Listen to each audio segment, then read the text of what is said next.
And that shit felt so good, you almost want the hate.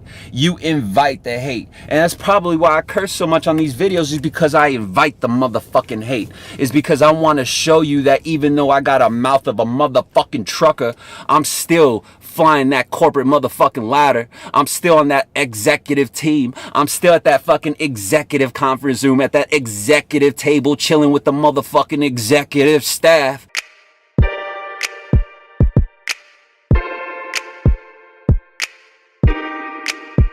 Connected to Sales Remastered.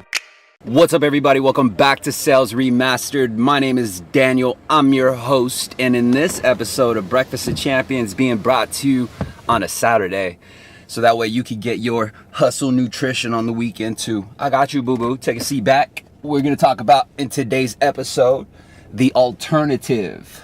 Yep, the alternative. And the reason why I chose this is because, you know, if you haven't heard of Ed Mylett, E.D. Mylett, M-Y-L-E-T-T.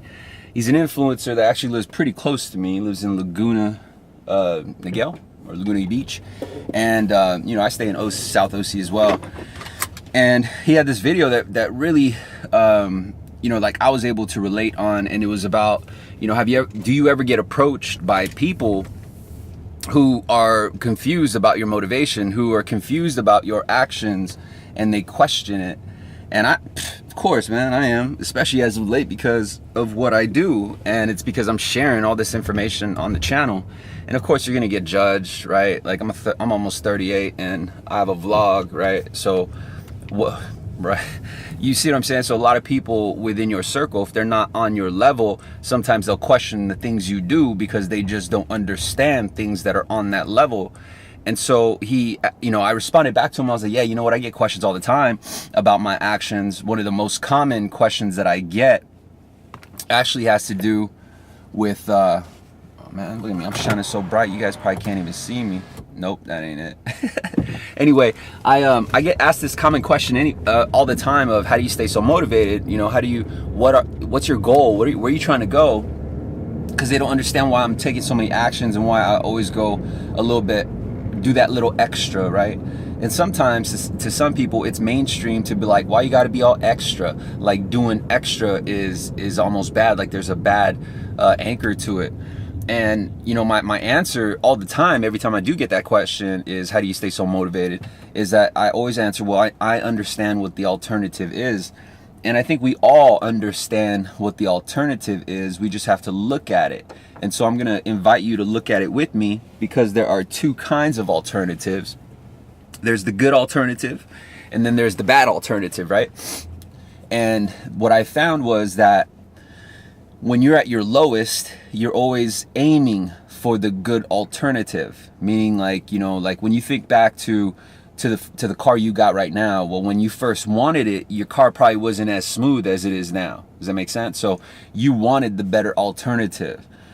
Same thing with like your living environment. Like you grew up in an area, but you wanted the better alternative. And on the flip side, that, you know, let's say if you didn't grow up in a bad area, right, and you always had good shit all your life, well, then what you're aiming for is actually the bad alternative, because you're trying to avoid it. And so your actions every single day are ruled around one main thing, and it's to avoid the alternative. Get it? Whereas if you're on the climb and you're growing, your primary objective, your primary goal is to reach the alternative. Make sense? So you're either going to avoid the bad alternative, or you're going to strive for the good alternative. And so every single day we got this choice. And I choose, of course, the latter. So my choice is to strive for the better alternative, even though I have an option to fear the bad alternative. I actually juggle them both.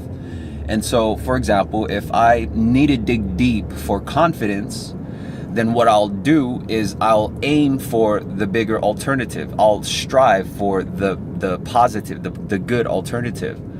However, if I need to dig deep and grind, like you know what I mean? Like I need to put in extra work. I need to stay that extra hour. I need to convince myself to go that extra day to the gym, or to make that extra call, or to give that extra pitch, or take that extra application.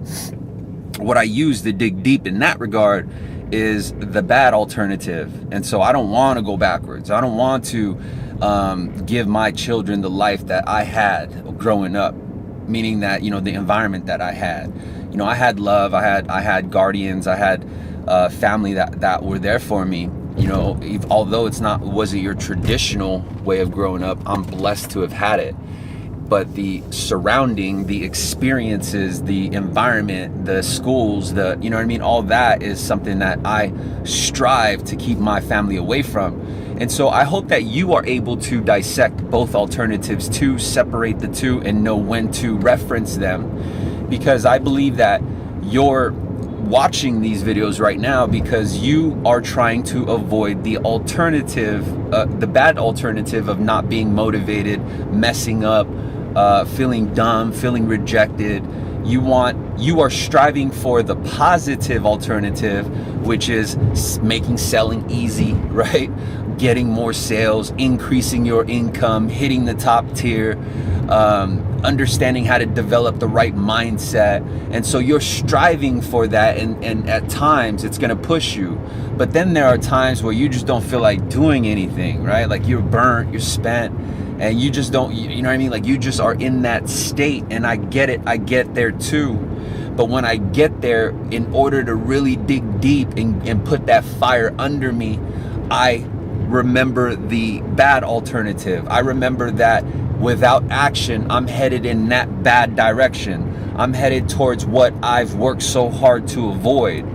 And see, it's an ongoing cycle, because, and you want it, and you might be like, yo, D, it just sounds like you're never happy, bro. It just sounds like you're a machine, bro. That's not me. And I get it. But at the same time, when you get to that level where you start seeing results, you get addicted to the results, because it is the results that lift you to the place that you were striving for all along. It is the results that help you ensure and remind you that your actions are correct in what you're trying to avoid, which was that bad alternative. And so whatever type of alternatives, whatever type of references or memories you have with regards to the alternative, I know you'll find one bad alternative, and I know you'll find one good alternative, and you need to draw a line right between the two and stack on both sides. Understand that those bad memories, those fears, you keep those memories on the bad alternative side. But with all those wins, all those, you know, those boosts of just swagger, just that boost of confidence, you know, where you're like after a good workout and you walk out that gym just like, yeah, I'm light on your feet, you feel strong, you feel whole.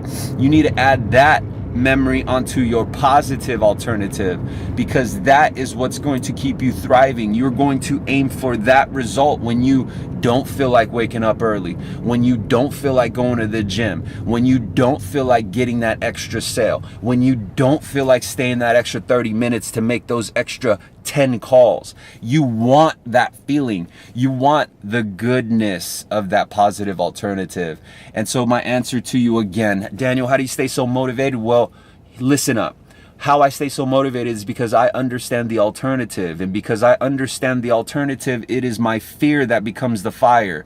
Whereas what becomes the staircase are my defeats, are my lessons learned. Because when I climbed those mountains and after I overcame those losses, I experienced the result of success. I experienced the result of achievement, of contentment, of peacefulness, of happiness, and motherfucking hustle nutrition. I want that feeling all the time, and so I'm striving for it like I'm addicted, like that shit's my crack cocaine. And what I'm saying is, I don't want you to get addicted to crack cocaine. What I want you to get addicted to are the results, that euphoric rush that winning gives you, that achievement gives you, that overcoming gives you, that winning as the motherfucking underdog gives you. You see what I'm saying? Like, I got no one else to make happy but my fucking family. I got no one else to make sure wins but my fucking family. You see the difference between me and those people asking me like, D, why are you so motivated? Why are you doing so much? Why you work so hard? Why you give so much for free? Well, pimpin', I understand that giving allows me to receive. And the more that I give, the more that my family receives. So the difference between me and the motherfucking next man, and I hope you fucking relate to this too, is that I'm willing to die for mine. I'm willing to die for my family. And so if I'm willing to go that motherfucking extra, well then you could damn sure bet I'm willing to fucking wake up early, get on my grind, and focus on my motherfucking paper. And if you could focus on your fucking paper, and you could stop getting distracted by the motherfuckers who are watching you on your paper, you don't need to worry about their point of view. You don't need to worry about their fucking naysaying, their words, their fucking doubt. As a matter of fact, you want that. You actually fiend for that because you felt the rush and you understand the results of winning as a motherfucking underdog, and that shit felt so good you almost want the hate. You invite the hate. And that's probably why I curse so much on these videos, is because I invite the motherfucking hate. Is because I want to show you that even though I got a mouth of a motherfucking trucker, I'm still flying that corporate motherfucking ladder. I'm still on that executive team. I'm still at that fucking executive conference room, at that executive table, chilling with the motherfucking executive staff. How the fuck did I get to that bitch? I went from the motherfucking street corner to a corner motherfucking office. How the fuck did I get there? How I got there was motherfucking mindset. How I got there was because I fear the fucking alternative, but yet I strive for the other alternative. And I want to show you how to get there too, so follow me. Sales Remastered on Facebook, YouTube, Instagram, LinkedIn. Check the links below the bio. I got a free fire script for you. You want to dismantle guard, you want to be able to influence, persuade, and tell motherfuckers to do what you want them to do, then get that fucking script. It's free, boo-boo. Just download it, baby. And I'll see you on the motherfucking next video. Bitch!